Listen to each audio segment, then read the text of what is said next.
Assalamualaikum warahmatullahi wabarakatuh. Alhamdulillahilladzi anzala as-sakinata fi qulubil mu'minin liyazdadu imanan ma'a imanihim. Asyhadu an la ilaha illallah wahdahu la syarikalah wa asyhadu anna Muhammadan abduhu wa rasuluhu la nabiyya ba'dah. Allahumma salli wa sallim wa barik ala sayyidina Muhammadin wa ala alihi wa sahbihi ajma'in. Allah Subhanahu wa ta'ala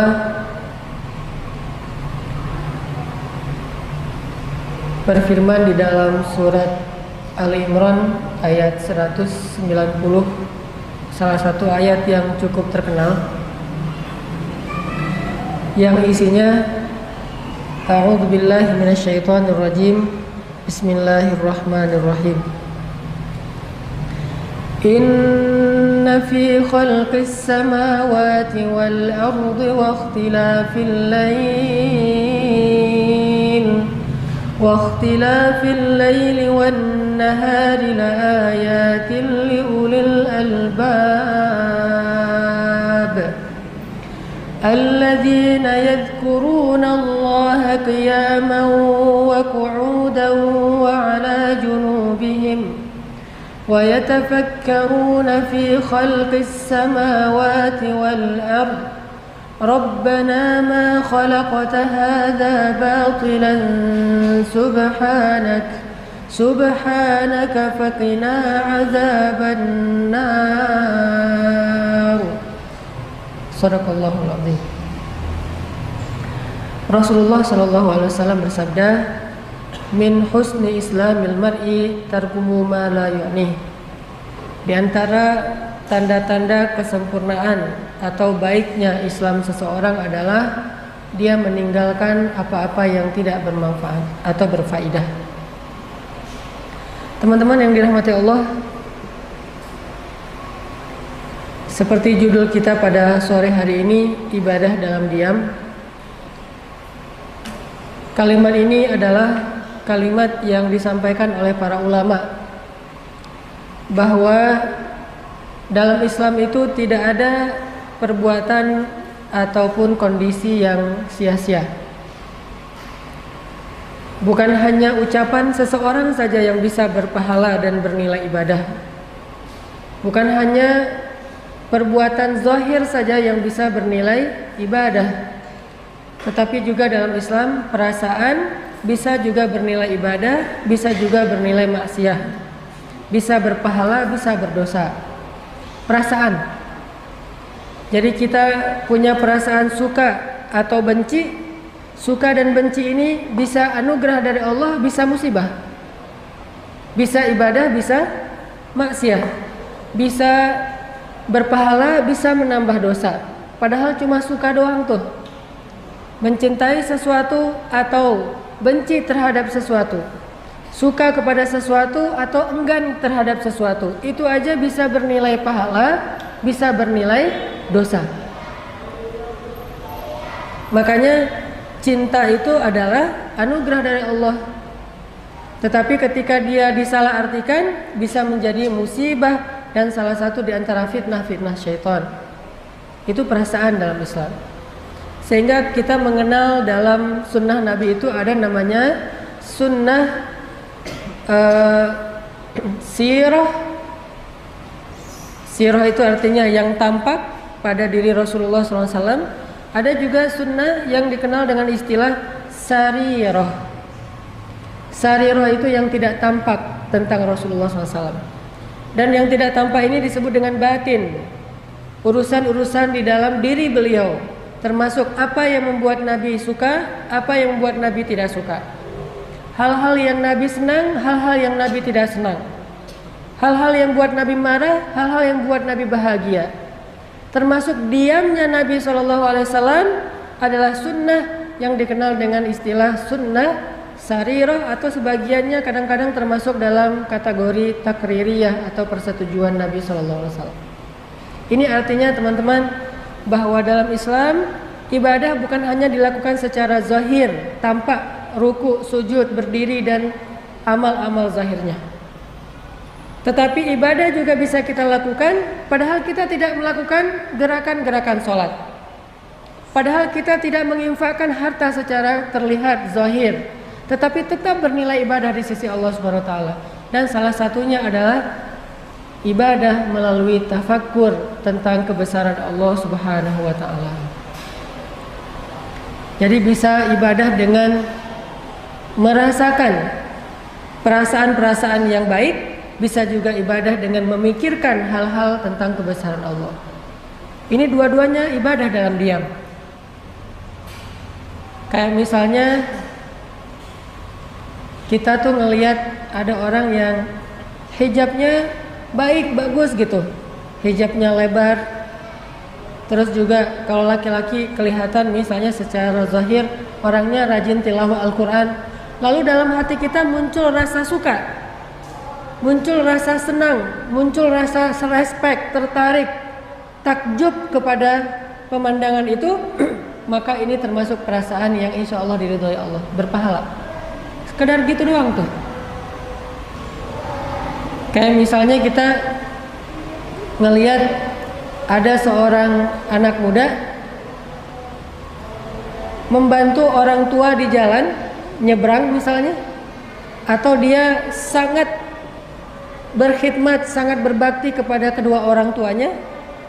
Kalau orang tuanya lagi bicara dia dengerin, dia nunduk, atau dia bantu orang tuanya di rumah sakit.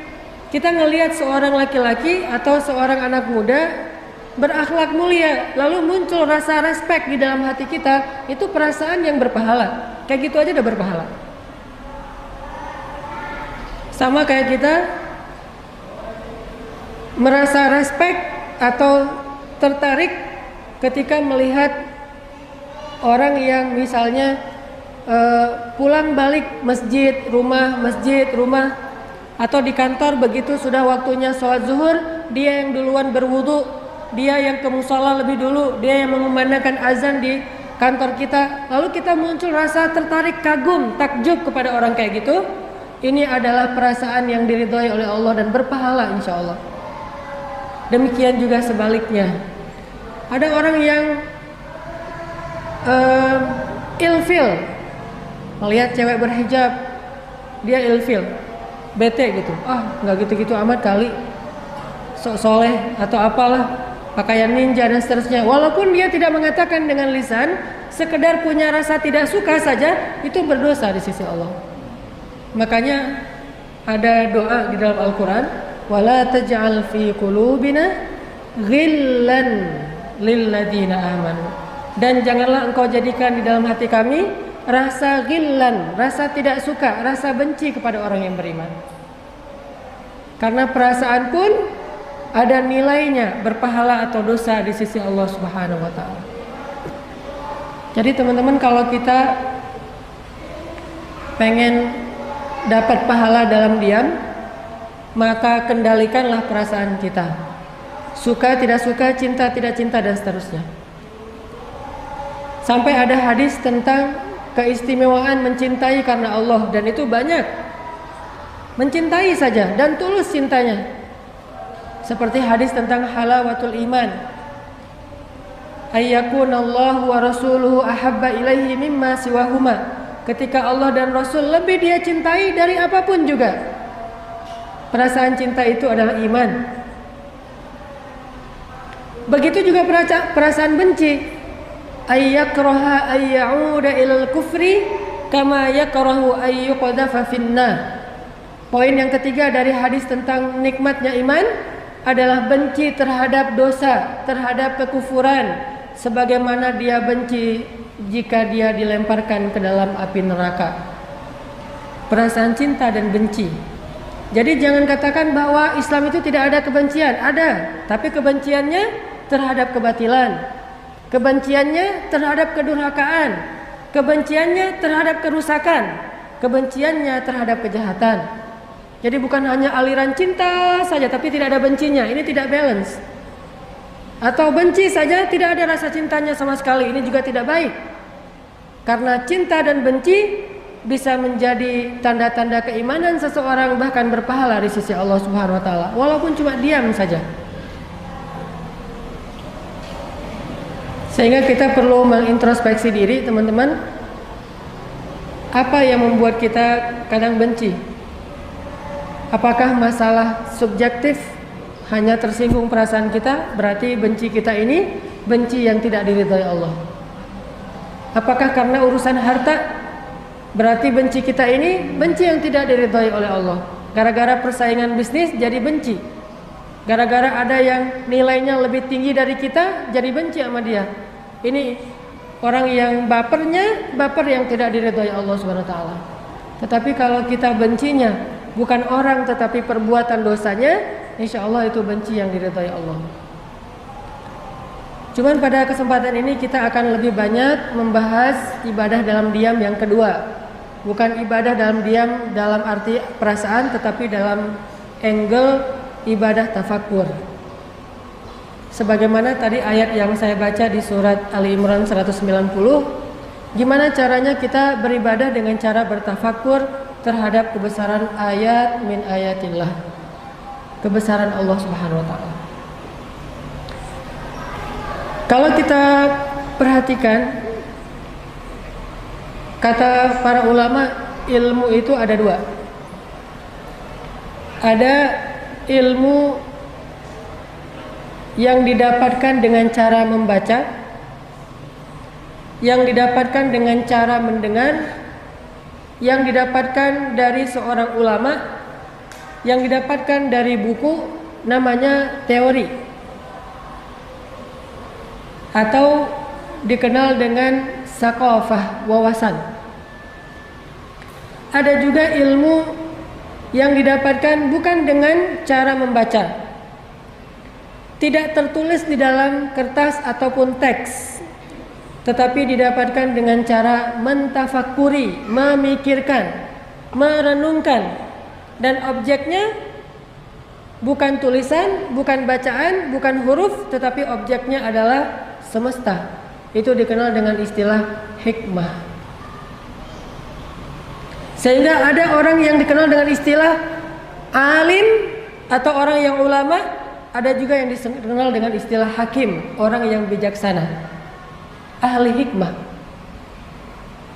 Atau bisa jadi dua-duanya, seorang yang alim plus hakim. Dia banyak ilmu saqafah, wawasan, dia juga orang yang sangat hikmah, bijaksana karena mentafakuri kebesaran Allah. Dan kalau kita lihat di dalam Al-Quran, salah satu orang yang Allah sebutkan hakim atau Allah berikan hikmah itu adalah Nabi Yahya alaihissalam. Sejak kecil udah dikasih hikmah.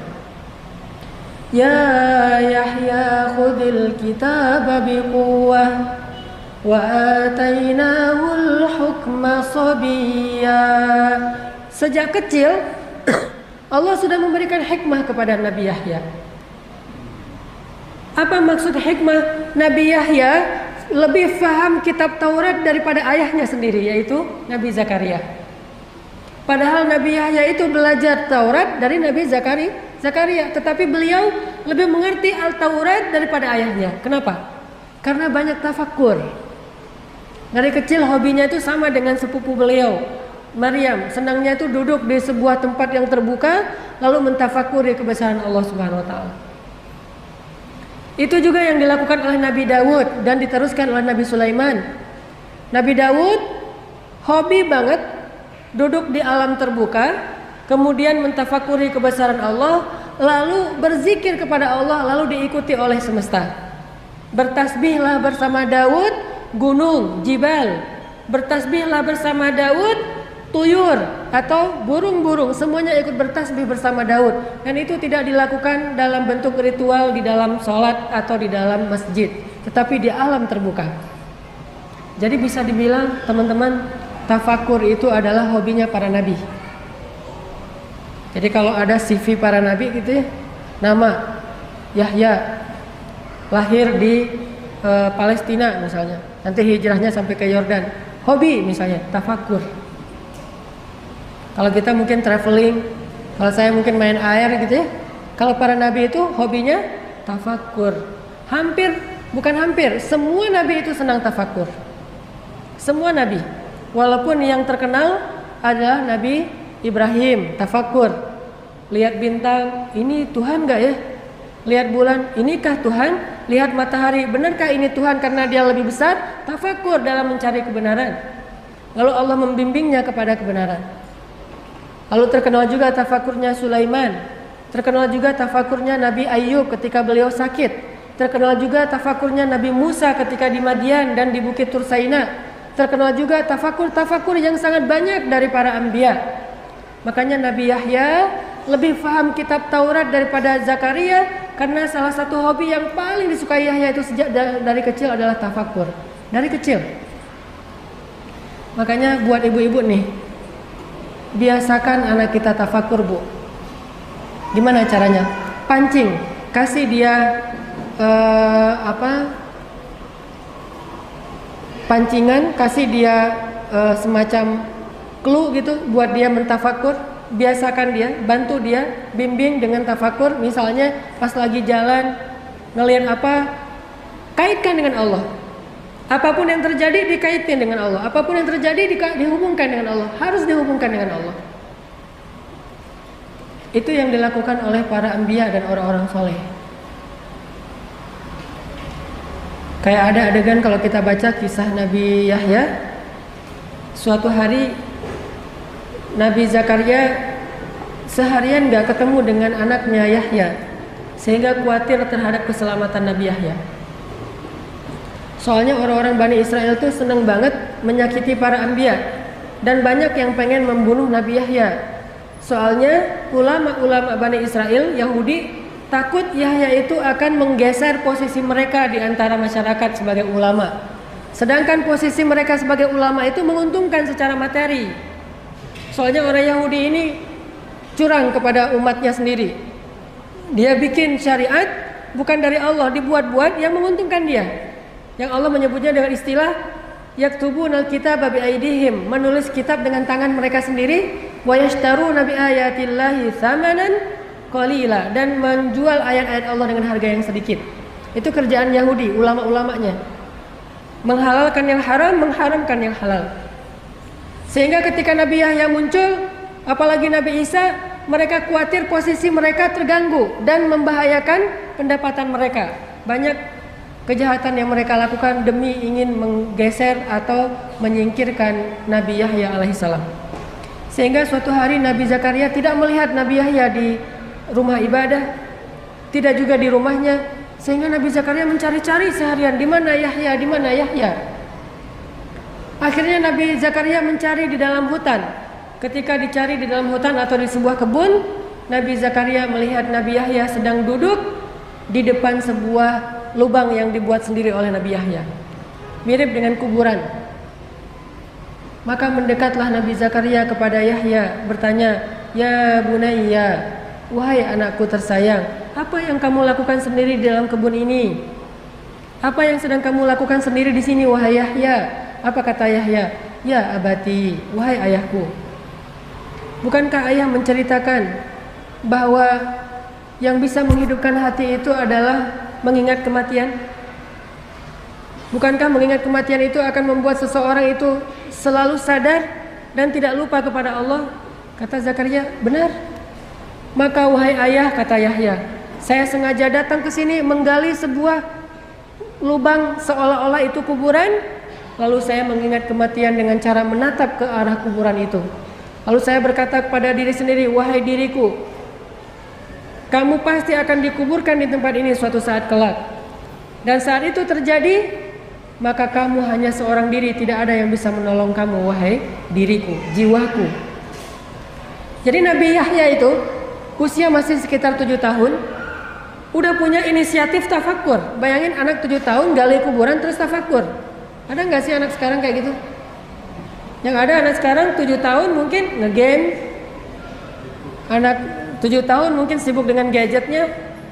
Anak 7 tahun ngejar-ngejar Go Pokemon. Ke masjid juga, tetapi bukan untuk sholat ya. Soalnya Pokemonnya masuk masjid. Dia kejar tuh ke dalam masjid. Beda generasinya. Kalau dulu 7 tahun udah punya hobi tafakur, sampai punya inisiatif membuat galian, lalu dia duduk di depannya sambil menangis. Yahya menangis. Makanya kata Allah, Nabi Yahya itu adalah hamba yang sangat lembut hatinya.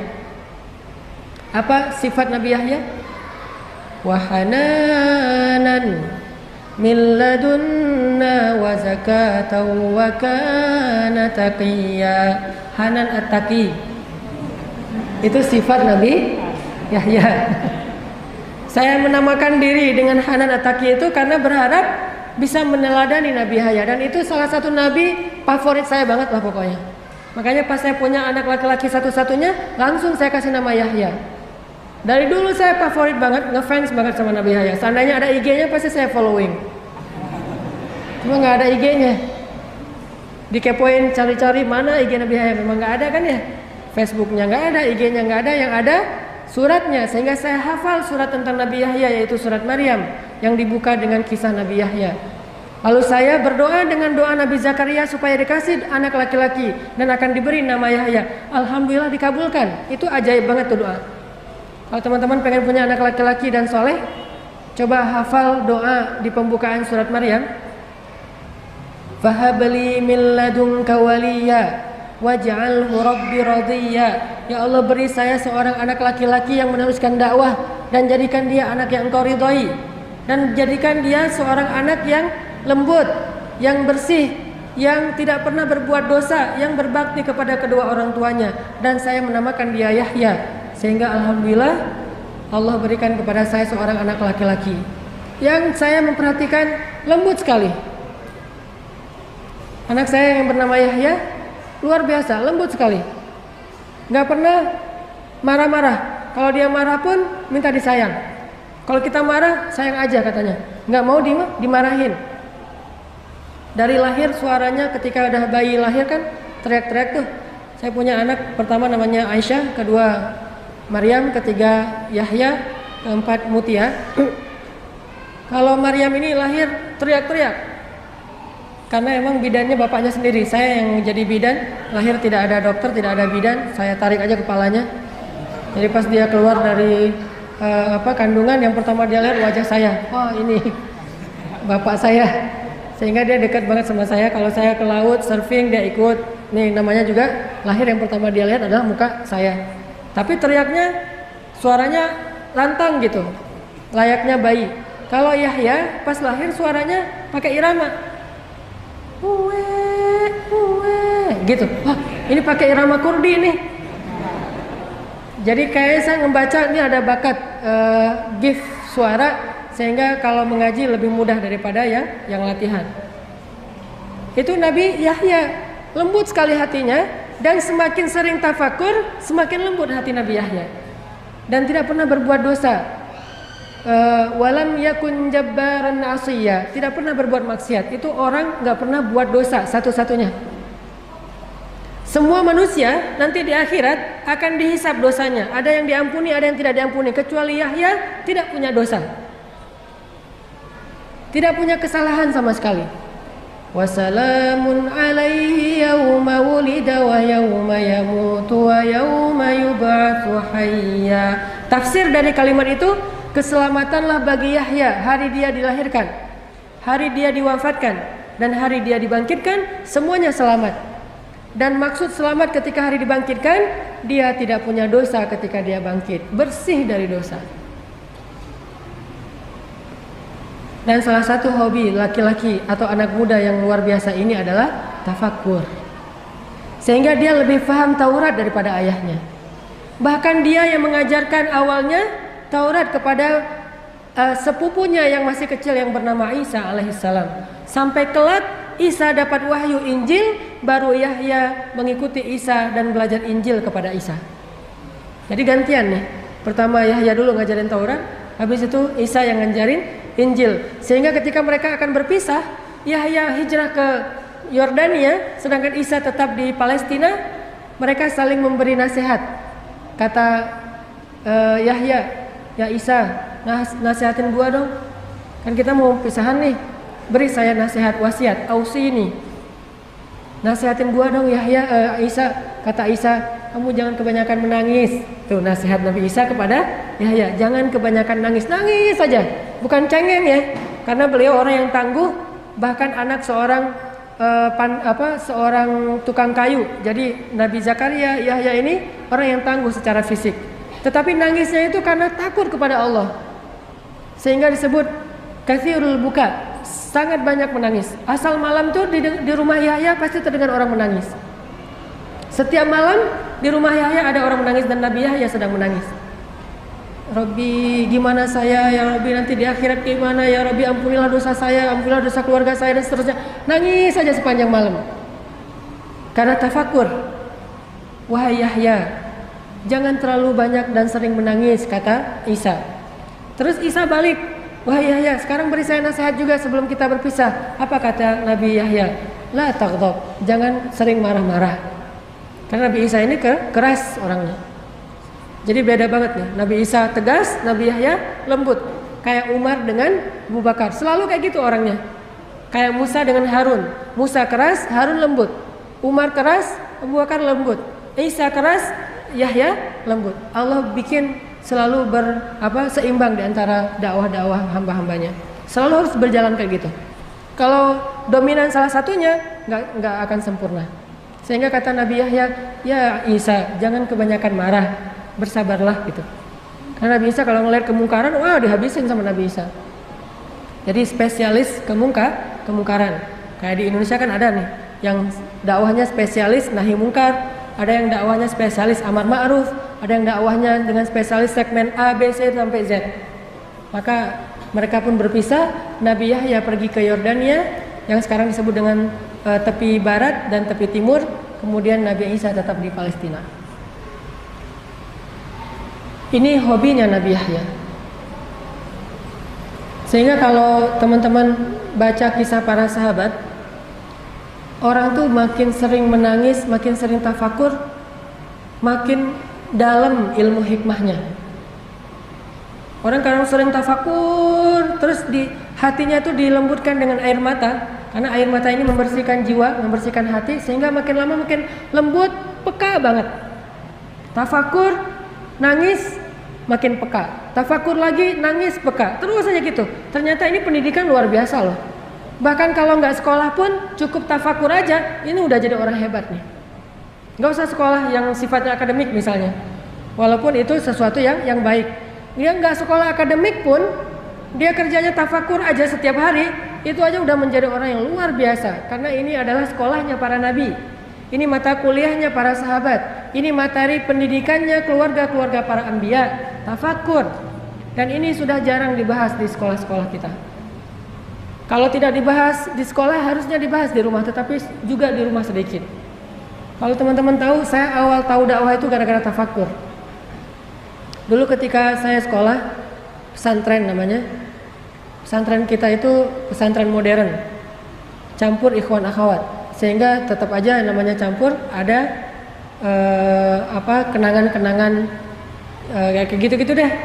Ada yang suka-sukaan gitu ya, kecuali saya doang. Kenapa? Karena saya nggak ada yang mau. Untung ya, untung saya fisik biasa aja, wajah biasa aja. Terus juga secara materi keluarga saya orang miskin. Terus prestasinya juga nggak unggul-unggul amat, sehingga tidak ada yang mau. Kalau pengen sih pengen, cuma nggak ada yang mau, gimana ya? Dan saya mah apa tuh kan? Jadi nggak ada. Ada aja adegan-adegan kayak gitu.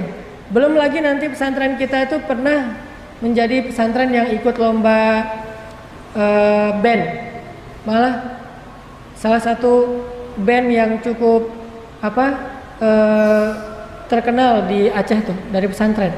Biasanya anak band mah dari SMA, ini mah dari pesantren. Dulu lagunya tuh lagu-lagu yang agak-agak underground. Jadi pesantren lagunya underground. Tapi macam-macam, ada yang seleranya dangdut aja, kuc-kuc hotahe. Ada yang underground, ada yang pop, Westlife dulu mah masih masa-masa Boyzone, The Moved, gitu-gitu deh. Ini pesantren. Kalau saya karena senang reggae, Bob Marley. Jadi lagu-lagunya tuh lagu-lagu reggae. Sampai akhirnya Dan waktu itu udah ada Raihan, Hijaz, lagu-lagu nasyid. Kita mah nggak suka lagu-lagu nasyid. Dianggap cemen gitu. Sampai akhirnya suatu hari ketika lagi liburan sekolah, saya lagi main bola di depan masjid. Masjid di Aceh itu kan halamannya luas-luas tuh. Kita bisa main bola di depan masjid. Ternyata di masjid itu lagi ada jamaah tabligh khuruj di situ. Kan jamaah tabligh mah khuruj antar masjid ke masjid ya, 3 hari, 40 hari gitu. Ada jamaah dari Pakistan lagi khuruj di masjid saya di Banda Aceh. Pas kita lagi main bola, pas istirahat habis main bolanya habis asar, mendekati maghrib kita istirahat, dipanggil sama salah satu amir jamaah dari Pakistan yang lagi khuruj di situ. Sini gitu, pakai bahasa Inggris. Come here. Akhirnya saya datang, duduk di sebelah dia senyumin aja, senyum orang soleh. Dari senyumnya aja udah nambah iman ya. Kalau senyum kita kan mematikan, ini senyumnya menghidupkan. Ada orang yang senyum mematikan hati, ada orang yang senyumnya menghidupkan hati. Makanya cewek-cewek kalau nge-posting, senyumlah yang menghidupkan hati. Senyumnya ditutup dengan cadar, jadi nggak kelihatan. Kalau senyum kita berlebihan, malah mematikan hati orang yang ngelihat. Ini orang soleh senyum ke saya, jadi saya kayak dapat ilham, dapat hidayah gitu. Oh, orang soleh ya gitu. Jadi orang yang di pesantren nggak tahu apa-apa tentang agama, hanya belajar teori saja. Saya tahu fikih sholat, saya tahu fikih puasa dan seterusnya, belajar fikih, tetapi tidak punya semangat yang baik, tidak menjadi orang yang soleh yang berimbang dengan ilmunya.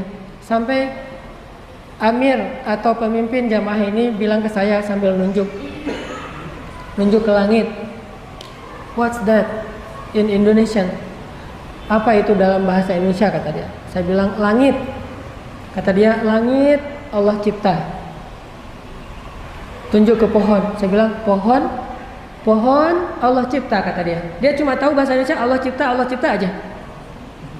Terus dia tunjuk, ada sapi yang lagi merumput di depan masjid. Itu sapi Allah cipta. Gitu aja terus, setengah jam Allah cipta, terus Allah cipta.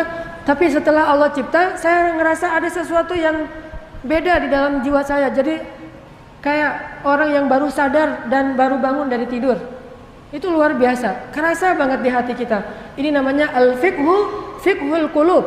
Pemahaman yang paling baik itu dirasa di hati, bukan hanya difahami dengan logika. Dan itulah yang disebut dengan fikih dalam Islam. Dan itu tidak akan didapatkan kecuali dengan cara-cara yang Allah ajarkan. Diajarkan oleh orang-orang ahli hikmah, materinya adalah kebesaran-kebesaran Allah dan akan sampai ke dalam hati, bukan menambah wawasan. Wawasan apa? Orang saya juga udah tahu. Langit, orang saya yang ngasih tahu. Pohon, sapi, batu, segala macam, gunung, karena rumah saya itu dekat laut, dekat gunung. Jadi kita nggak bolang banget. Jadi anak kalau saya nonton si bolang tuh kayak nonton masa kecil saya. Kadang di laut, kadang di gunung. Kalau kita haus tinggal pergi ke kebun wakaf. Di Aceh tuh banyak kebun wakaf. Tinggal petik aja buah kelapa. Petik, manjat, petik sendiri, kupas sendiri. Banyak anak Aceh tuh ngupas kelapa itu nggak pakai golok. Ngupas kelapa pakai gigi. Kelapa muda dikupas pakai gigi, kayak ngupas mangga. Makanya kita nggak pernah ke dokter gigi, copot sendiri gitu. Langsung ngupas pakai gigi, terus digeprok gitu, udah aja minum air kelapa. Pokoknya si bolang banget lah. Jadi dekat laut, dekat gunung, gunungnya kelihatan, lautnya kelihatan. Tanya, laut, saya bilang Allah cipta, karang Allah cipta, gunung Allah cipta, awan Allah cipta, dan seterusnya. Lama-lama jadi kayak nambah iman sendiri gara-gara kalimat Allah cipta. Dia mengajarkan saya tafakkur. Akhirnya sejak saat itu saya mulai rutin khuruj, ikut jamaah tabligh. Namanya khuruj pelajar, setiap bulan 3 hari. Setiap bulan khuruj. Sampai di Mesir saya masih khuruj. Baru saya berhenti khuruj, walaupun tetap berteman dengan teman-teman jamaah tabligh, tetap respect dengan dakwah mereka, gara-gara ada insiden di Mesir. Bukan insiden dimarahin orang. Kalau insiden dimarahin orang udah sering lah, namanya tabligh ya, biasa dimarahin orang. Ngapain kamu sini segala macam? Masya Allah gitu aja, kita mah nggak ngelawan ya. Baru ada insiden yang buat saya berhenti itu apa? Saya lagi bayan. Saya di Mesir itu kelas tahun kedua lah, semester 3. Tahun kedua di Al-Azhar. Saya bayan, kan di tabligh mah kalau lagi di masjid ada namanya bayan, ceramah di depan. Saya bayan. Bayan 1 jam. Setelah selesai bayan, ada seorang bapak-bapak salaman sama saya. Assalamualaikum, waalaikumsalam. Dia ternyata tadi itu duduk di depan saya. Siapa namanya? Saya sebutin. Dari mana? Dari Indonesia. Oh, belajar di mana? Di Al Azhar, saya bilang. Kata beliau, saya ini ngajar di Al Azhar, profesor kamu. Wah, ternyata yang dengar bayan saya adalah dosen saya sendiri, cuman beda semester gitu. Dosen tafsir Al-Quran semester terakhir.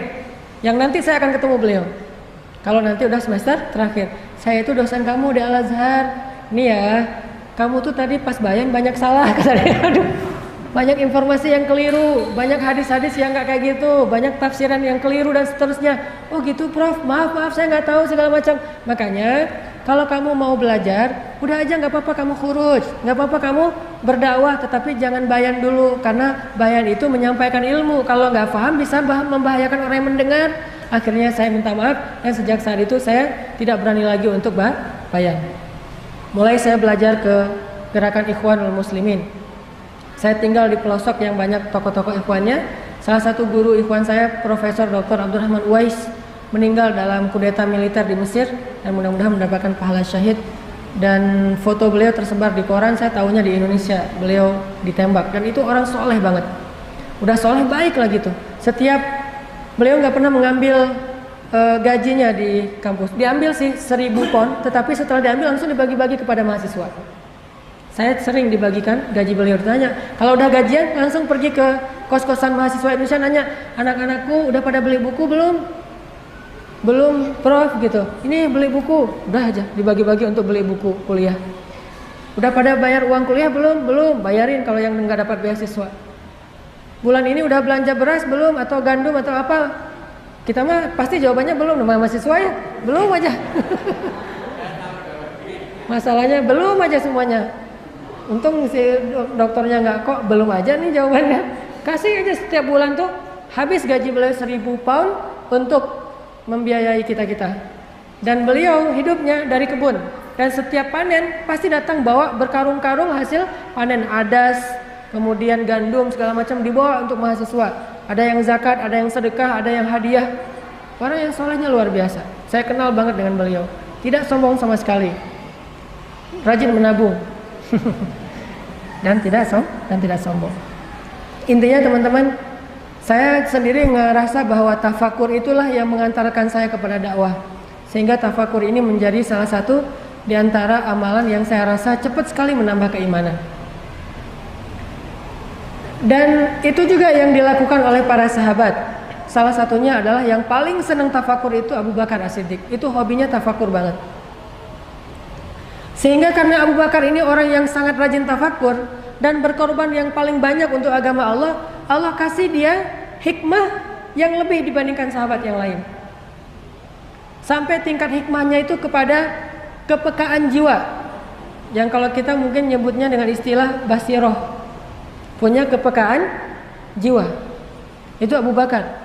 Salah satu contoh kepekaan jiwanya, beliau memahami teks, memahami Al-Quran lebih dalam daripada sahabat yang ngerti tafsir. Makanya saya bilang, belajar Al-Quran jangan hanya membaca teks, jangan hanya membaca tafsir, jangan hanya membaca syarah hadis, tapi tafakur juga. Karena ketika kita udah tafakur, kita akan memahami itu lebih dalam daripada orang yang ahli secara wawasan dan teori. Abu Bakar membuktikan itu. Contohnya ketika turun ayat Al-yawma akmaltu lakum dinakum wa atmamtu alaikum ni'mati wa raditu lakumul islam dina. Idza jaa nasrullahi wal fath wa ra'aitan nasa yadkhuluna fi dinillahi afwaja. Ketika ayat ini turun, ayat tentang sempurnanya agama, sudah lengkap semua syariat, maka semua para sahabat itu bertakbir karena bahagia. Allahu Akbar, Allahu Akbar, agama sudah sempurna, syariat sudah utuh, syariat sudah lengkap, bertakbir semuanya, kecuali Abu Bakar menangis. Mereka mengira ayat ini adalah ayat berita gembira, agama sudah sempurna, akan dimenangkan oleh Allah. Berarti ini ayat berita gembira, mereka bertakbir. Sedangkan Abu Bakar menangis. Lalu orang-orang bertanya, "Ma yubki kayak Abu Bakar? Kenapa engkau menangis wahai Abu Bakar?" Abu Bakar mengatakan, "Memang ini adalah ayat berita gembira. Tetapi di sisi yang lain, ketika Allah sudah menyempurnakan agamanya, berarti tugas Nabi sudah selesai. Dan jika tugas Nabi sudah selesai, berarti sebentar lagi Nabi akan kembali kepada Tuhannya dan akan berpisah dengan kita." Baru para sahabat menangis semuanya. Jadi loadingnya beda. Kalau Abu Bakar tuh nggak ada buffering, cepat gitu. Kenapa nggak ada bufferingnya? Loadingnya cepat karena beliau punya kepekaan jiwa yang lebih dan memahami teks lebih dalam daripada orang ahli tafsir. Ibnu Abbas saja nggak sepaham itu. Padahal Ibnu Abbas ini hibrul ummah, ahli Al-Quran. Salim Maula Abi Huzaifah, hamil Al-Quran. Ibnu Mas'ud, qari'ul Quran, qari'nya Nabi SAW. Tetapi ketika turun ayat ini, mereka memahami secara teori. Abu Bakar memahami apa yang ada di balik itu, namanya hikmah. Karena hikmah itu sesuatu yang dibaliknya, yang tidak akan terlihat hanya dengan pemahaman teoritis atau ilmiah. Itulah Abu Bakar As-Siddiq. Baru mereka pada nangis. Gitu juga ketika turun ayat idza jaa nasrullahi wal fath. Saat saat Fathu Makkah. Ketika Fathu Makkah, semua orang waraitan nas yadkhuluna fi dinillahi afwaja. Orang berbondong-bondong masuk Islam. Bahkan yang dulunya memusuhi Islam sekarang menjadi pembela Islam seperti Ikrimah, seperti Sofwan, seperti Suhail. Banyak orang-orang yang benci kepada Islam sekarang menjadi pemeluk Islam. Sehingga seolah-olah dakwah ini sudah berada di puncaknya, udah menang. Maka Abu Bakar pun menangis. Orang-orang bertanya lagi, "Ya Abu Bakar, bukankah hari ini hari bahagia? Ketika manusia berbondong-bondong masuk Islam dan dakwah kita sudah dimenangkan, kenapa engkau menangis?" Kata Abu Bakar, "Ma ba'dal kamali illa nuqsan." Tidak ada yang terjadi setelah kesempurnaan kecuali kekurangan. Artinya kalau udah sampai di puncak, maka yang setelahnya adalah penurunan. Dia bisa melihat sesuatu yang setelahnya. Kalau kita masih belum di puncak, berarti ini akan naik terus nih. Tapi kalau udah di puncak, yang setelahnya adalah turunan. Maka tidak ada setelah hari ini yang penuh dengan kesempurnaan kecuali kekurangan. Dan apa yang dimaksud dengan kekurangan? Yang pertama, kekurangan itu adalah kita akan ditinggalkan oleh Rasulullah SAW. Itu nukson pertama yang sangat menyedihkan. Nukson kedua, terjadinya fitnah, di mana orang-orang banyak yang keluar dari Islam dan munculnya nabi-nabi palsu. Fitnah di zaman Abu Bakar. Tetapi di balik semua itu tetap menunjukkan bahwa punya firasat yang dalam. Karena Abu Bakar ini orang yang suka tafakur, dan dengan tafakur itu Allah melembutkan jiwanya sehingga Abu Bakar dikenal dengan orang yang istilahnya raqiqul qulub, raqiqul qalb, orang yang hatinya lembut sekali, peka banget. Raqiqul qalb, hatinya riqqah, sangat lembut. Bahkan ketika Rasulullah sakit, lalu Rasulullah meminta Abu Bakar yang jadi imam, kan? Suruh Abu Bakar untuk menjadi ya ummun nas, menjadi imam bagi orang-orang. Kata Rasulullah kepada Bilal, "Ya Bilal, cari Abu Bakar, suruh dia jadi imam." Lalu Bilal mencari-cari Abu Bakar, nggak ketemu. Mungkin Abu Bakar lagi di kebunnya atau di pasar. Karena ini sudah waktunya sholat, akhirnya Bilal berinisiatif menyuruh Umar jadi imam. Bayangin, ini ijtihadnya Bilal. Karena menurut Bilal kalau nggak ada Abu Bakar ya Umar. Dan benar juga, sesuai dengan nanti urutan khilafah, habis Abu Bakar Umar. Jadi Bilal juga ngerti. Cuman dalam hal ini Rasulullah nggak setuju. Begitu Umar kata Bilal, "Ya Umar, kamu jadi imam, Rasulullah nggak bisa ke masjid, lagi sakit." Oh gitu, ya udah dikumpulin orang. Begitu Umar bertakbir, kan suara Umar tuh keras banget tuh, Allahu Akbar. Dan Nabi rumahnya di sebelah masjid, mendengar suara Umar, apa kata Nabi? La, amma hadza fala. Jangan, kalau yang ini jangan nih, jangan, kata Rasulullah, teriak dari dalam rumahnya. Langsung Umar membatalkan sholat, nyari Bilal, dipukulin Bilal sama Umar.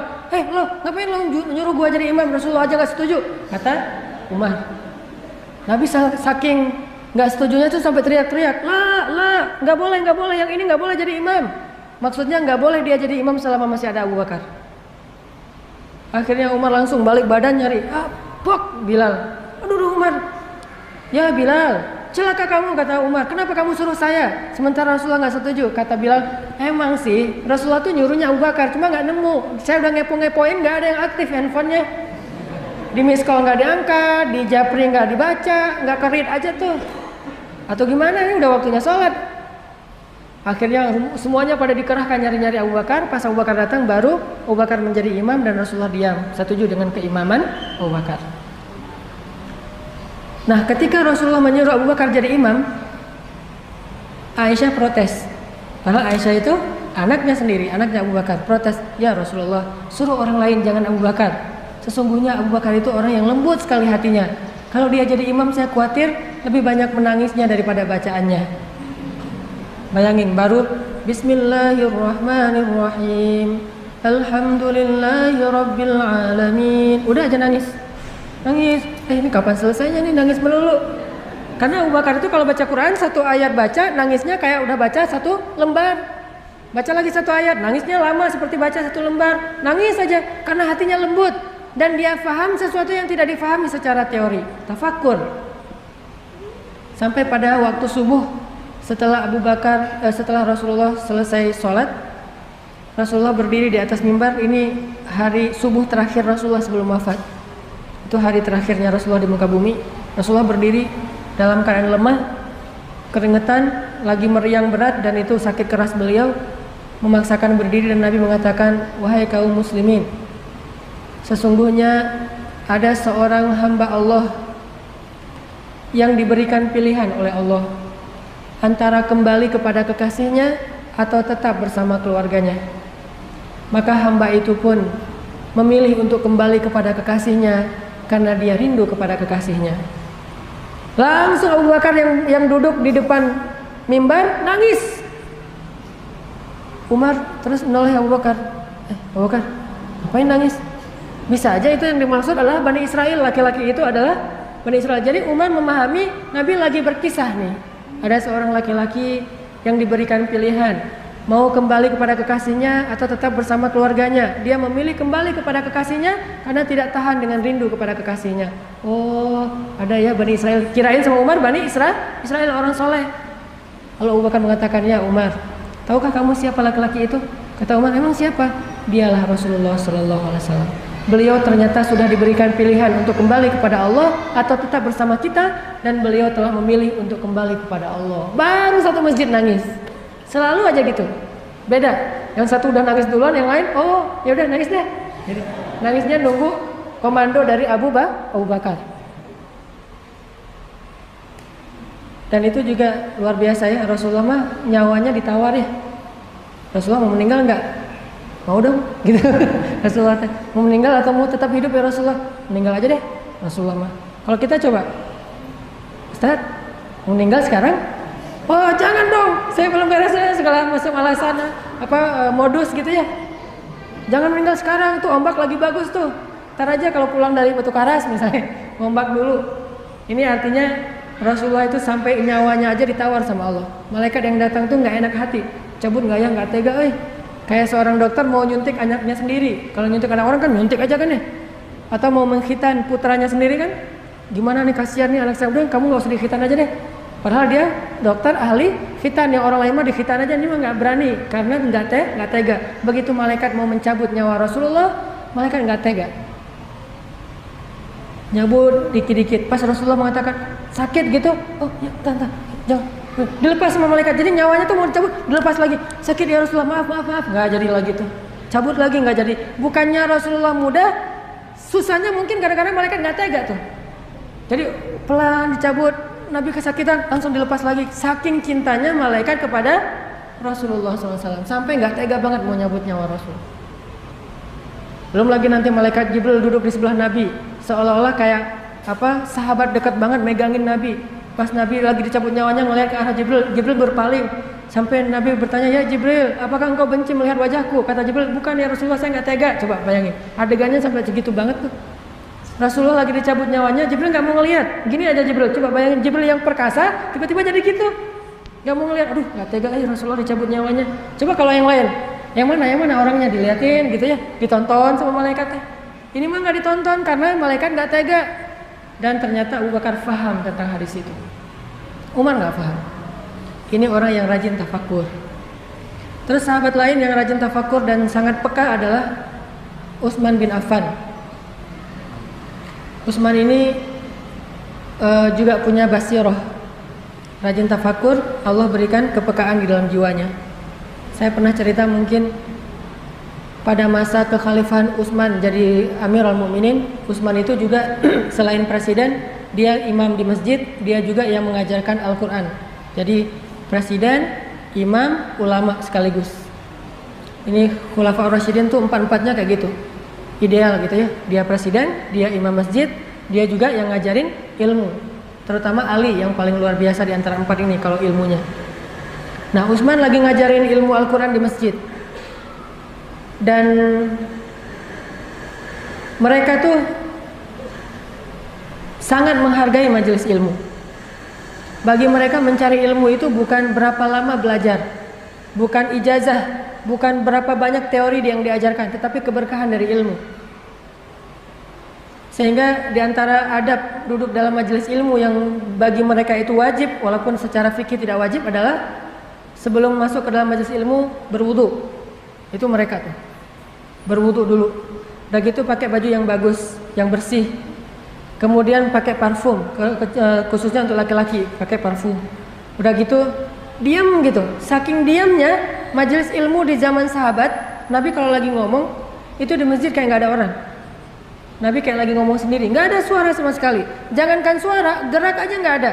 Seolah-olah kata para ulama, saking nggak bergeraknya mereka mendengar Nabi menyampaikan ilmu, seandainya burung hinggap di atas kepala mereka, tuh burung bisa bikin sarang di atas kepala mereka. Saking nggak bergerak. Ada nggak di zaman kita duduk nggak bergerak sampai lalat, nyamuk, wah kenyang semuanya. Alhamdulillah ini majelis ilmu, saya senang makan minum darah di sini. Karena nggak ada yang gerak. Digigit nyamuk juga nggak kayak gini, diem aja. Kenapa itu teh? Sakinah. Mungkin kalau di kita ada, cuman matanya tertutup. Duduknya di tiang. Kalau kita nyebutnya tembokers itu bersandar di tembok terus tutup mata, dapat sakinah. Dan jangan dibangunkan kalau kayak gitu. Biarkan dia lagi dapat ketenangan dari langit. Sakinah. Cuman belum mawaddah ya, masih jomblo soalnya. Baru sakinah. Nah, pas zaman Utsman jadi Amirul Mukminin, Utsman lagi ngajarin ilmu di masjid. Datanglah seorang laki-laki, muridnya Utsman bin Affan. Ketika dia berada di teras Masjid Nabawi, di depan masjid, nggak sengaja laki-laki ini melihat aurat seorang perempuan yang melintas. Jadi ada seorang cewek lewat pakai hijab. Tiba-tiba ada angin kencang menyingkapkan hijabnya dan terlihat rambutnya sekilas, langsung ditutup lagi. Nah, laki-laki ini ngelihat aurat itu, rambut cewek sekilas nggak sengaja di depan masjid. Karena dia anggap ini sesuatu yang tidak sengaja, belum lagi nanti hadisnya itu berarti adalah ramah segala macam, karena pandangan pertama nggak sengaja. Dia anggap ini bukan dosa, sehingga dia tidak beristighfar. Namanya juga sekilas nggak sengaja, cuma rambut doang kan ya. Masuklah dia ke dalam masjid kayak gini, langsung duduk di antara jamaah. Begitu dia duduk, Utsman mengatakan, saya melihat ada seorang laki-laki yang masuk kepada kita untuk mencari ilmu, padahal di matanya masih ada bekas zina, kata Utsman. Coba, di matanya ada bekas zina. Laki-laki ini langsung terperanjat, kaget gitu. Langsung dia mengatakan, ya Utsman, apakah masih turun wahyu kepadamu setelah Rasulullah? Artinya kan Rasulullah orang Nabi terakhir. Bagaimana engkau tahu bahwa saya barusan melihat sesuatu yang tidak baik, sehingga engkau mengatakan ada bekas zina di matanya? Apakah telah turun wahyu kepadamu setelah Rasulullah? Apa kata Utsman? Ittaqu farasatal mu'min. Hati-hati dengan farasah. Farasah itu jadi bahasa Indonesia firasat. Hati-hati dengan firasat orang yang beriman. Bayangin, ngelihat cuma sekilas rambut doang, nggak sengaja pula nuntut ilmu, disuruh keluar sama Utsman kecuali dia beristighfar. Gimana kalau yang lebih dari itu? Sengaja nyari, browsing, ngepoin, ngeklik, ngelihatnya bukan cuma rambut, dan sengaja, dan nggak sekilas, dan lebih dari rambut. Kira-kira gimana tuh nuntut ilmunya? Itulah bedanya mereka dengan kita. Kalau kita mencari ilmu itu untuk direkam di dalam pikiran kita, hafal, tahu, ngerti. Nanti kalau ustadznya nyebut lagi, oh saya udah pernah dengar. Kalau kita baca lagi, oh gue udah pernah tahu tuh. Kalau dibacakan sama teman, saya udah hafal hadisnya. Bagi kita ilmu itu di sini. Bagi mereka ilmu itu di sini. Kalau ilmu di sini, sambil bermaksiat pun bisa mencari ilmu.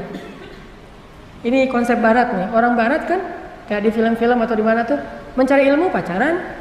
Bahkan di kelas tuh duduknya satu bangku berdua, cewek cowok dengan pacarnya. Nanti ada live party misalnya, ada misalnya summer party segala macam, tetap aja ada party-partian.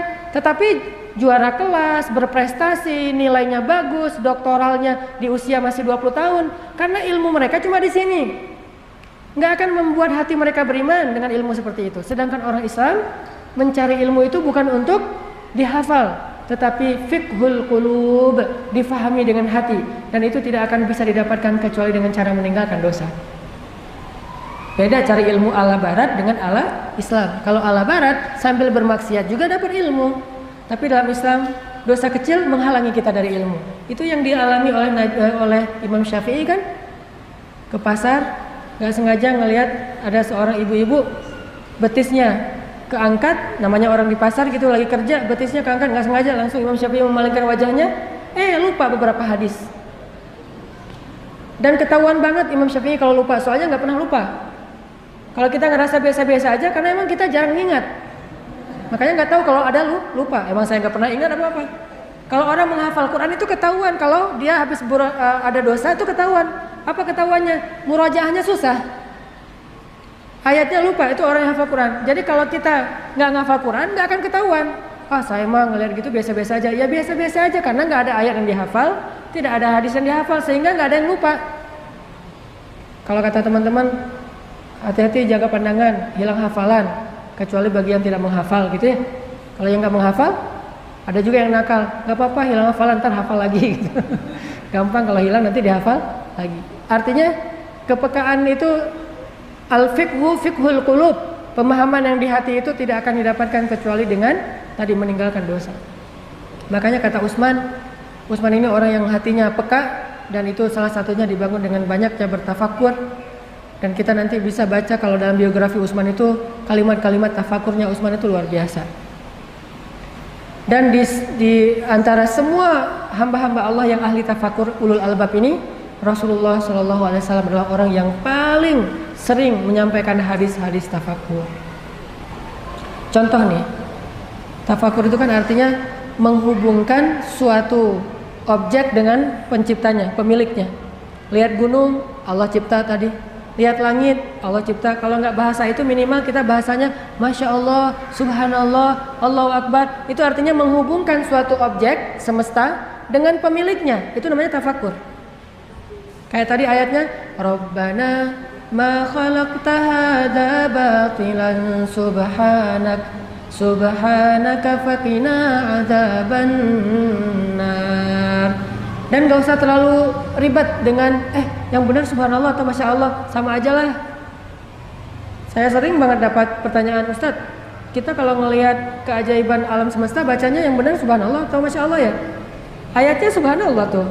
Subhanak artinya subhanallah. Bisa juga masya Allah, tergantung maksud. Subhanallah itu artinya nggak mungkin sia-sia. Masya Allah itu artinya nggak mungkin kecuali dengan seizin Allah. Sama-sama bisa dibaca dengan ketakjuban. Kayak kita ngelihat alam yang luar biasa, ada siklusnya, subhanallah. Artinya nggak mungkin ini terjadinya secara sia-sia, pasti ada maksudnya. Itu bacanya subhanallah. Tapi kalau kita bilang masya Allah, itu artinya ini nggak akan mungkin terjadi kecuali dengan seizin Allah, dengan kehendak Allah. Berarti bacanya masya, tergantung niatnya, tergantung maksudnya apa di dalam hati kita. Rasulullah itu sering sekali mengaitkan satu objek dengan Allah atau akhirat. Itu tafakur.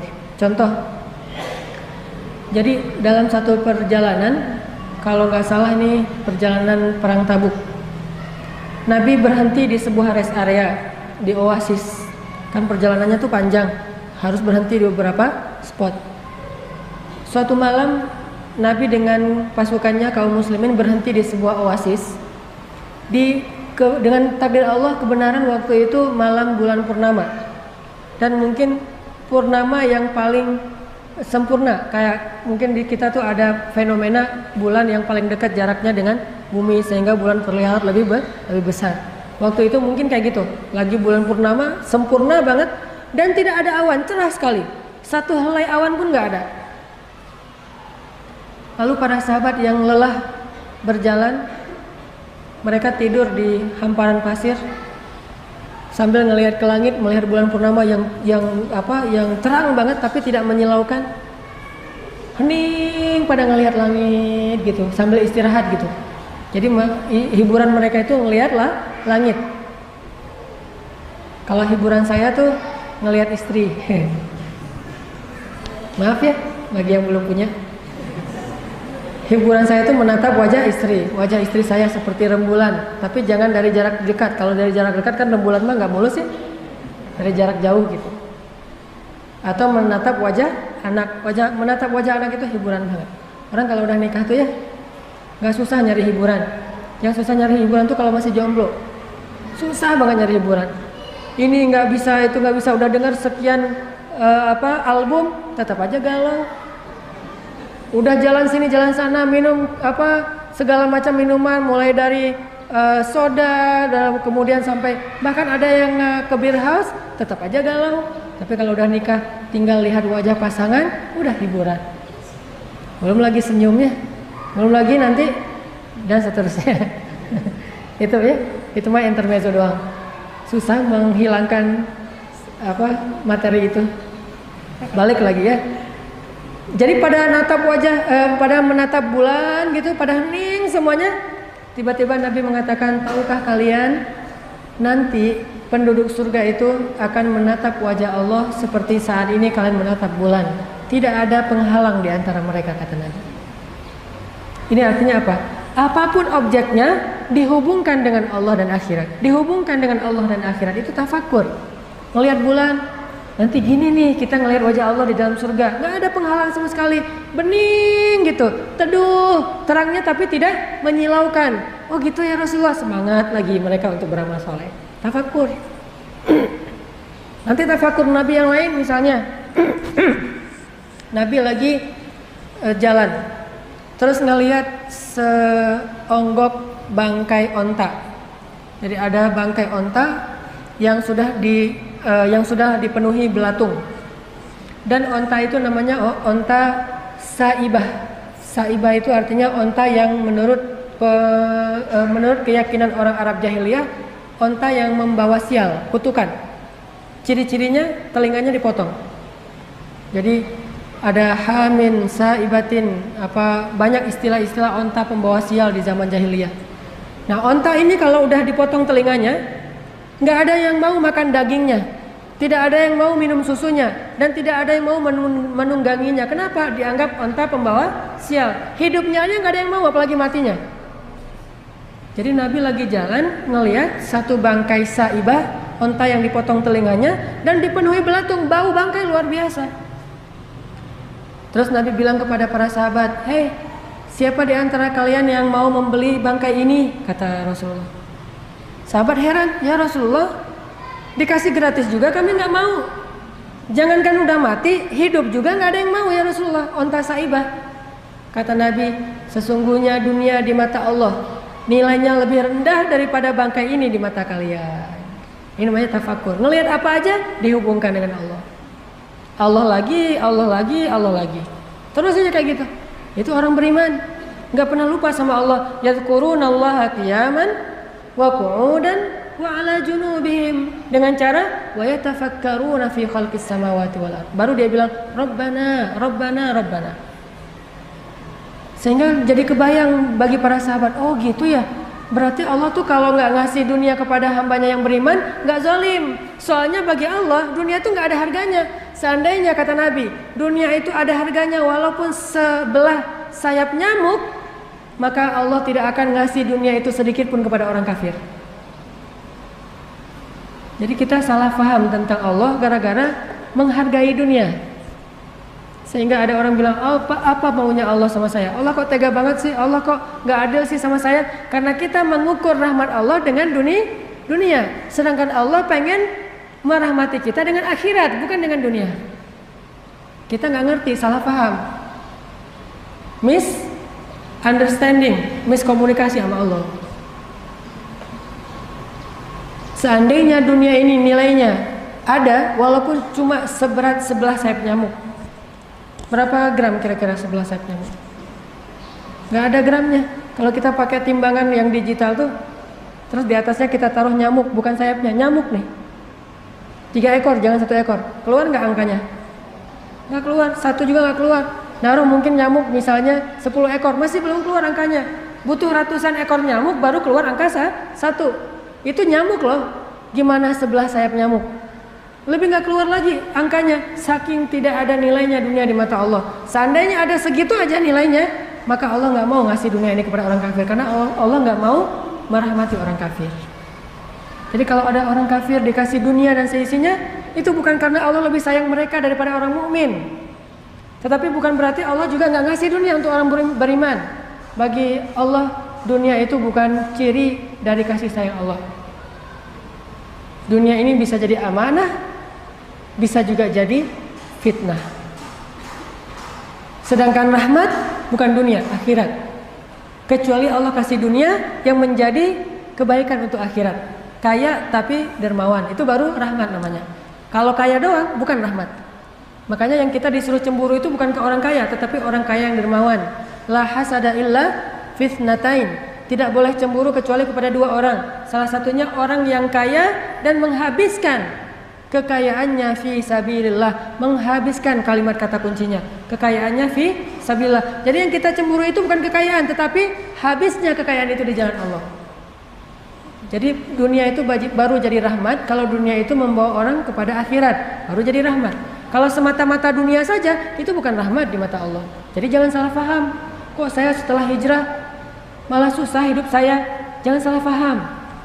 Kalau setelah kita hijrah, setelah kita bertaubat, setelah kita memperbaiki diri, dunia kita malah jadi susah. Bukan berarti Allah mencabut rahmatnya, tetapi Allah ingin mungkin melindungi kita dari fitnah-fitnah dunia.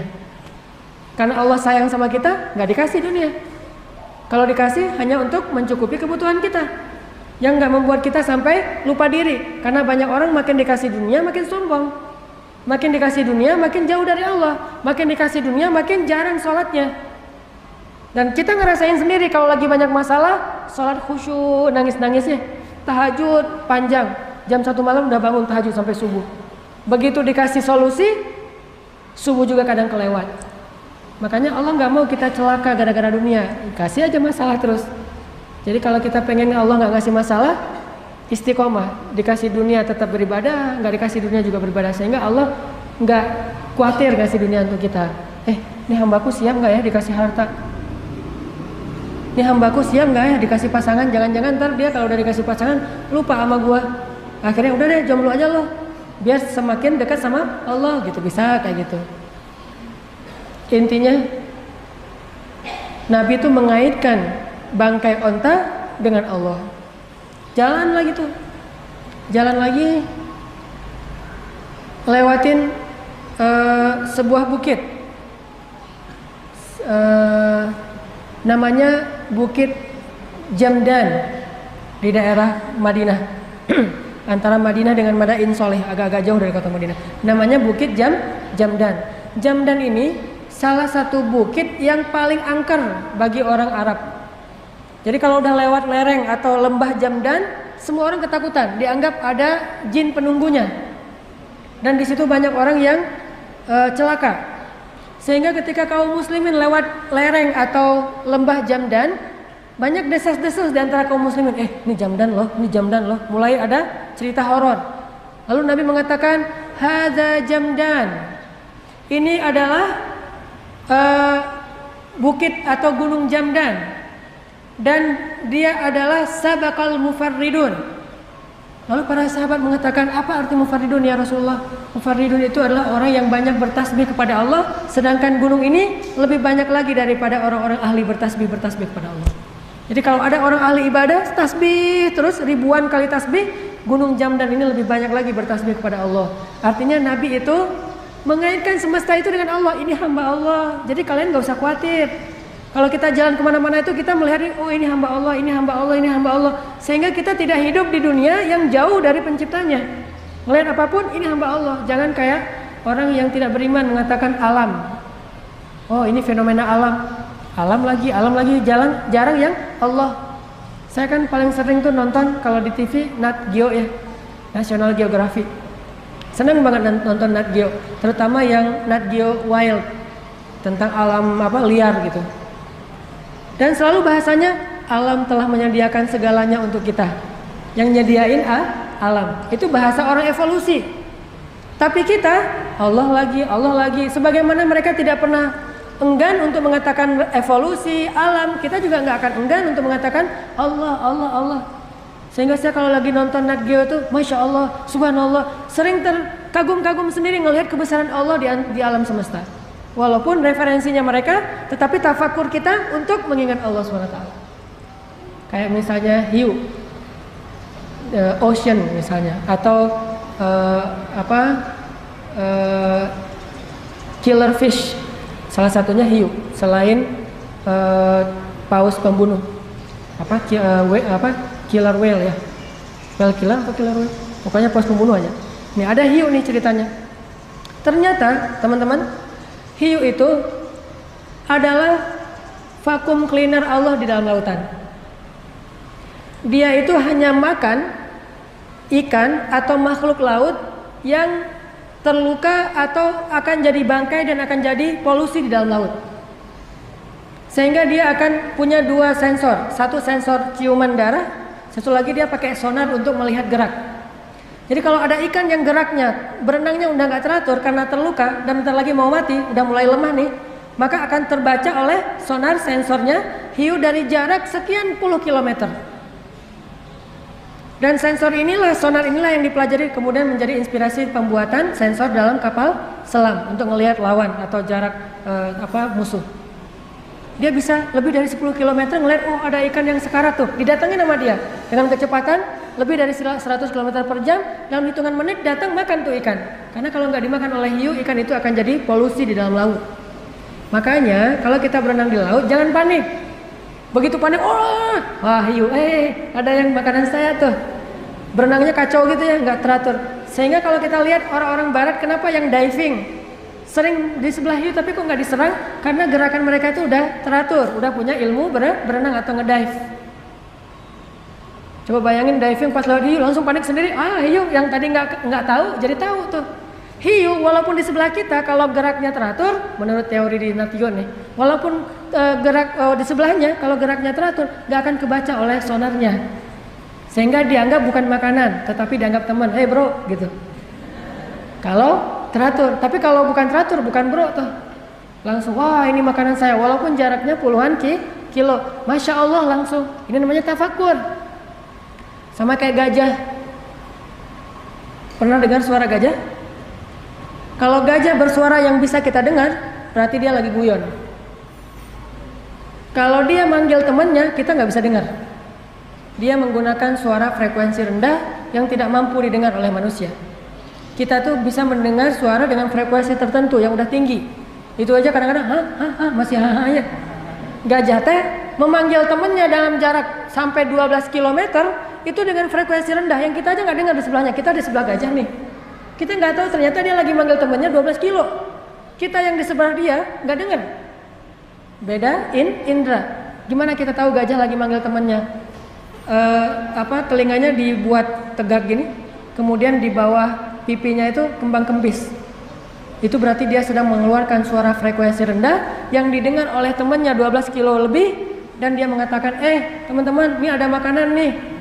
Ini ada kebun tebu. Akhirnya temennya yang dari jarak 12 kilo langsung datang. Kalau dalam teknologi kita disebut dengan share location. Jadi dia nge-share lock ke temennya tuh pakai frekuensi rendah. Langsung, oh ya ntar sinyalnya putus-putus nih kata temennya teh. Ngejar langsung ke spot itu dan nggak meleset sama sekali. Allah maha besar, tidak ada yang sia-sia yang Allah ciptakan. Makanya Tafakur. Nabi itu suka sekali mentafakuri sesuatu dan dikaitkan dengan Allah atau minimal dengan akhirat. Naik gunung Uhud. Kata Nabi, Uhud adalah gunung yang kami mencintainya, dia mencintai kami. Uhud itu salah satu gunung-gunung surga, dan seterusnya. Pokoknya tafakur aja. Makanya coba kalau teman-teman jalan, namanya bukan tadabbur alam ya. Kalau tadabbur mah Al-Quran. Kalau teks itu ditadaburi, kalau alam itu ditafakuri. Namanya bukan tadabbur alam tapi tafakur alam. Coba tafakuri kebesaran Allah Subhanahu wa taala. Dan fungsinya satu melembutkan hati, kedua menambah iman, ketiga memunculkan kepekaan dan pemahaman yang dalam diri kita. Inilah salah satu hobi para anbiya, terutama Rasulullah SAW, beribadah dalam diam, yaitu dengan cara merasa sesuatu yang baik atau yang buruk karena Allah, dan yang kedua dengan cara memikirkan dan mentafakuri kebesaran Allah Subhanahu wa taala. Mudah-mudahan ini bisa kita amalkan, bukan hanya jadi wawasan. Sering-sering deh malam-malam kalau mau tahajud keluar rumah dulu, lihat wah alam langit, terus baca inna fi khalqis samawati wal ard wa ikhtilafil laili wan nahar la ayatil lil albab, baru salat. Insyaallah akan lebih berkesan. Mudah-mudahan dengan demikian kita semakin yakin sama Allah, semakin believe, semakin keep the faith, karena sering tafakur melihat bukti-bukti kebesaran Allah dan lebih berserah diri lagi kepada Allah Subhanahu wa taala. Barakallahu li wa lakum. Wassalamualaikum warahmatullahi wabarakatuh.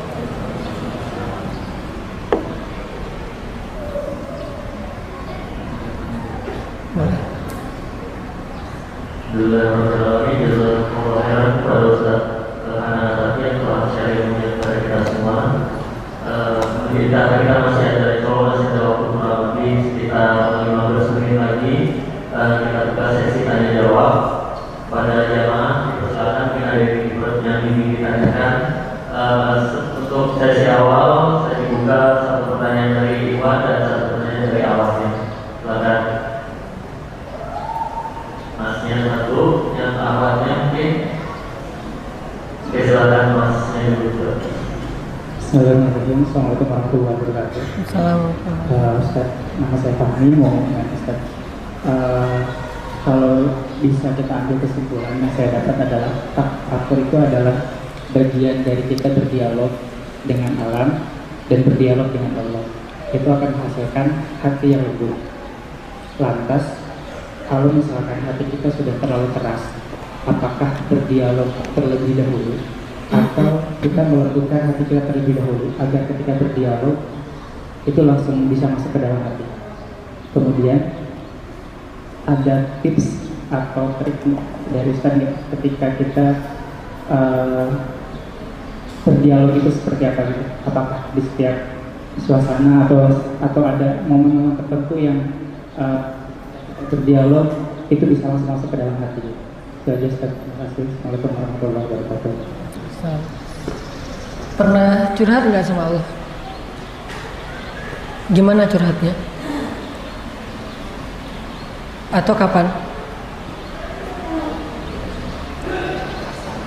Asar. Oke. Salah satu cara kita tafakur atau berdialog dengan Allah itu curhat. Kayak yang dilakukan Nabi Daud dan Nabi Sulaiman. Dan curhat itu pakai bahasa yang paling lembut dan paling romantis yang kita bisa. Kalau Nabi Sulaiman itu paling lembut menggunakan bahasa ilahi. Dan kayak orang ngobrol aja, bukan kayak doa yang berirama ya atau berbahasa Arab. Ini ngobrol aja tapi lembut, pelan. Ilahi, saya adalah hambamu. Saya punya banyak dosa. Saya hina, saya tercela, saya punya banyak aib. Terus dialog sama Allah. Lalu kita sebutkan kebesaran-kebesaran Allah. Ya Allah, Engkau maha besar. Ini semuanya adalah ciptaanmu. Langit yang tinggi, Engkau yang membangunnya. Bumi yang terhampar, Engkaulah yang membentangkannya. Kita sebut kebesaran Allah. Lama-lama itu memunculkan rasa takjub dalam diri kita. Biasakan dialog dan berduaan aja, jangan libatkan orang ketiga. Jangan dialog sama Allah yuk, jangan. Udah aja sendiri. Karena ini adalah amalan pribadi. Kalau bareng-bareng namanya nanti muhasabah. Kalau dialog sendiri Ini munajat, bermunajat kepada Allah. Dan kalau teman-teman lagi dalam masa sedih, itu kesempatan paling baik buat kita tafakur dan dialog. Makanya bersyukurlah kalau sesekali Allah kasih kesedihan. Karena nggak akan pernah sama berdialog dalam suasana sedang gembira, bahagia dengan ketika lagi sedih. Itu nggak sama. Untuk kapasitas iman seperti kita, beda dengan sahabat. Kalau mereka stabil kapanpun. Kalau kita butuh pengkondisian hati dulu. Kalau lagi sedih, dialognya nyaman banget sama Allah. Dan itu kesempatan jangan dilewatkan. Begitu sedih, jangan cari playlist lagu-lagu yang bisa menikmati kesedihan. Justru ketika kita lagi sedih, langsung pakai kesempatan itu. Saya mau curhat sama Allah, mumpung lagi sedih nih. Siapa tahu besok sudah berubah. Dan kesedihan kayaknya dalam kehidupan kita itu sesuatu yang bukan asing ya. Sering datang kesedihan dalam hidup kita. Macam-macam penyebabnya, bisa teman, bisa pasangan, bisa pekerjaan, bisa kadang-kadang nggak jelas, tiba-tiba sedih aja. Ternyata pas dicari-cari tahu nggak ada duit. Mungkin awalnya nggak ketahuan. Kayak ada teman saya tuh lagi dirawat di rumah sakit, DB gitu. Tiba-tiba ada yang masuk kayak lagi kena di UGD, masuk ke itu dirawat inap di situ, sakit. Terus dokternya pas periksa, ini sakitnya apa nih, kok kamu panas tinggi segala macam. Ternyata sakitnya apa? Dok, saya emang nggak sakit apa-apa, cuma nggak ada duit. Itu masalah dia. Sehingga obatnya adalah dikasih duit. Intinya adalah kalau lagi mumpung kita sedih, lagi ada masalah, itu kesempatan buat kita curhat sama Allah. Tafakur itu salah satunya dengan cara munajat, curhat sama Allah. Kata Nabi Zakaria, Rabbi wahanal azmu minni washta'ala ar-ra'su shaybah wa lam akum bidu'aika rabbi syaqiyya. Rabbi inni khiftul mawaliya min wara'i wa kanat imra'ati 'aqira fahab li min ladunka waliya yarisuni wa yarisu min ali ya'qub waj'alhu rabbi radiyya. Ini panjang nih curhatnya Nabi Zakaria. Kayak gitu kita curhat sama Allah. Rabbi, tulang saya sudah lemah, rambut saya sudah beruban, tapi saya nggak mau putus asa berharap kepada Engkau ya Allah. Saya khawatir kalau saya meninggal nanti siapa yang meneruskan dakwah saya. Jadi ngomong gitu masalahnya apa sama Allah. Itu namanya munajat. Lalu nanti kita sebutkan kebesaran Allah yang tadi kita tafakuri. Engkau maha, Engkau maha, Engkau maha. Itu salah satunya. Tapi kalau kondisinya kita ngerasa hati kita keras, maka langkah yang harus kita lakukan juga selain tafakur adalah banyak-banyak istighfar. Karena penyebab hati keras itu kalla bal rana ala qulubihim adalah dosa. Sehingga kalau kita udah taubat istighfar dan nggak bisa sekaligus, butuh waktu juga. Sebagaimana dosa itu menumpuknya dalam waktu yang lama, maka membersihkannya juga butuh waktu. Bersabarlah dengan waktu itu, terus istighfar taubat, hindari perbuatan sia-sia, jauhi dari orang-orang yang mungkin melalaikan kita. Nanti akan sampai kepada sebuah titik, sebuah kondisi di mana kita udah ngerasa ini udah saatnya saya siap tafakur. Kita yang sendiri bisa ngerasain. Istafti qalbak, tanya ke dalam hati kita. Kalau kondisinya tadi berat banget, tafakur juga nggak dapat, ya udah taubat berarti. Karena tafakur itu sebetulnya amalan orang-orang soleh. Kalau kita ngerasa belum soleh, justru amalannya bukan tafakur, tapi taubat. Tuh. Baik, mungkin ada lagi yang ingin ditanyakan dari awalnya, mungkin ada awal kami persilakan.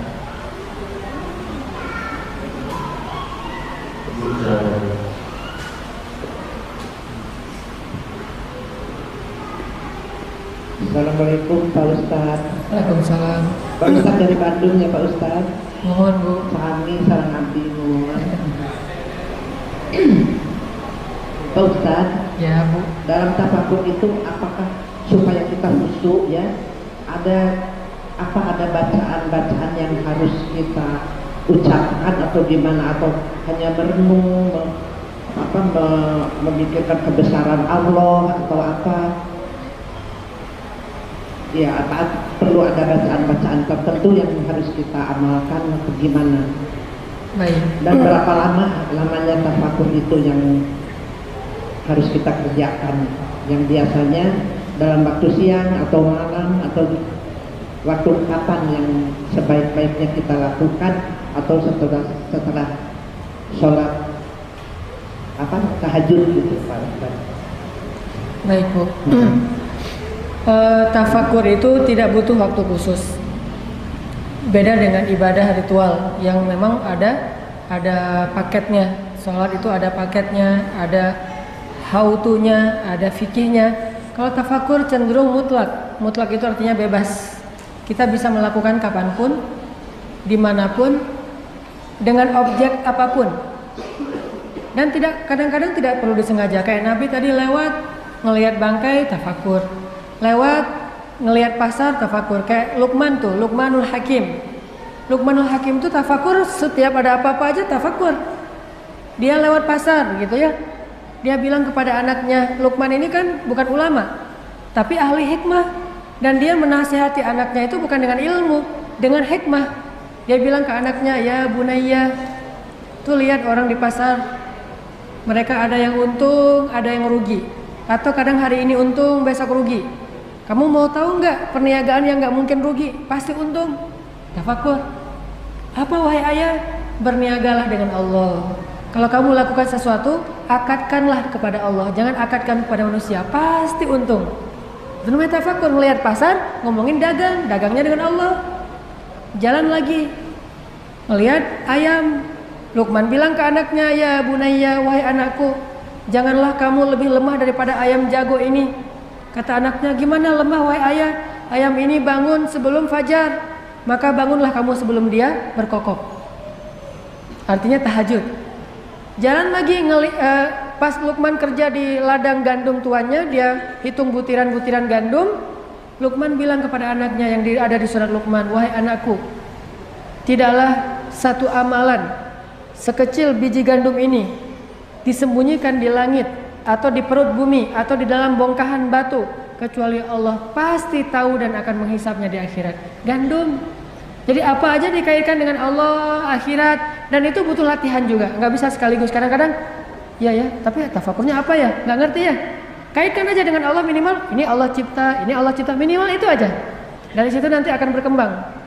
Kita mengasah tafakur kita dengan cara melatihnya, dengan membiasakannya. Jadi nggak ada waktu khusus, tidak ada bacaan khusus, tidak ada objek khusus. Bacaan khususnya mungkin ayat tadi surat Ali Imran 190, tapi tidak harus membaca ayat itu. Yang penting tafakur. Bisa juga dengan tadi nonton film-film tentang dokumenter tentang alam semesta kayak tadi Nat Geo misalnya. Bagi saya itu objek tafakur yang paling mudah dan paling ajaib karena mereka akan mempertunjukkan keajaiban-keajaiban semesta yang kita mungkin butuh sains untuk bisa memahami itu. Tinggal nonton doang, kita udah bertambah iman. Jadi gara-gara tafakur itu kita jadi yakin hidup kita mah serahin aja sama Allah. Allah menciptakan segala ini mudah, masa ngurus kita aja susah? Semua dunia ini diurus oleh Allah mudah, apalagi ngurus satu orang kayak kita lebih mudah lagi tuh. Jadi nambah iman, bergantung, tawakal. Jadi tafakur jauh lebih leluasa ketimbang ibadah. Dan tidak harus berwudu juga, walaupun dengan berwudu lebih baik, tetapi tidak menjadi syarat harus berwudu.